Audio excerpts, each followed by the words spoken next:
Shots guys. Nagulat talaga ako nung nakita ko yung video. Sabi ko, oh! Anyways, let's start the discussion. Sa isang interview ni Don Don Sarmino, tinanong kung ano nga ba talagang silang dalawa, ni na Darren Espanto at ni Cassie Legaspi. Sabi ni Darren, parang in between friends lang daw. Tapos nag-agree naman si Cassie dito. What you see daw is what you get. Bahala na daw tayo mag-isip. Aminin nyo na kasi. Basta daw nasa between friends daw something na ganyan daw eh. Wala na naman daw silang dinideny. Friends lang daw sila talaga at unique lang daw talaga na klase ang kanilang relationship. Hindi nga. Kahit nga raw magulang nila, hindi daw sila maintindihan eh. Naitanong na din ng mga parents nila kung ano ba talaga sila. Sabi ni Darren, hindi niya daw sinasagot. Samantalang si Cassie, pag tinatanong na ganito, tumatawa lang daw. Yung parents naman daw ni Cassie ay boto naman kay Darren. Likewise, yung bagulang naman ni Darren ay boto rin kay Cassie. Pagka sila raw magkasama at wala sa kanilang mga tahanan, wala naman tinatanong yung mga magulang nila kung anong oras uuwi sila, kung nasaan na sila. Ganoon kalaki ang tiwala ang mga magulang nila sa isa't isa sa kanila.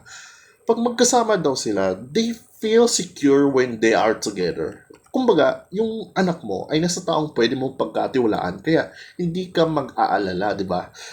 Nakapunta na din daw sila ng Japan isang beses. Pero, di naman question yung dalawa ng kanilang magulang. Ang pagpunta sa Japan, hindi daw related sa trabaho, kundi bakasyon raw. Habang nasa press con ng When I Met You in Tokyo, sabi ng mga direct, kapag napanood niyo yung pelikula ni na Ate V at Boyet, sigurado daw, mapapa I love you ka raw sa mga kasama mo. Yung part na sinabi ng direct na yun, napansin ni Don Don Sermino na napatingin si Cassie kay Darren at mukhang may sinasabi ito sa kanya. Tinanong kung I love you ba yung sinabi ni Cassie kay Darren. Ito yung sinabi nila. Ha? Ha? Ano ba sinasabi ko kanina? Sobrang gulat na gulat si Kasi habang sinasabi niyo to, ang dami mo kasing reaction eh. Oo nga eh, ang dami kong reaction. Very cartoonist kasi ako. Wala naman. So, sa opinion ko lang, wala na, booking na kayo eh. Halata na kayo eh. Yung reaction nyo pa lang, parang nagpanic na kayo eh. Nawala yung parang pagkakaano nila, coolness, yung parang chill lang.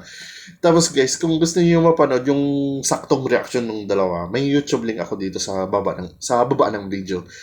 Click nyo lang yung link na yun, tapos dadalhin kayo doon mismo sa video na yun. Tingnan nyo guys, matatawa kayo doon.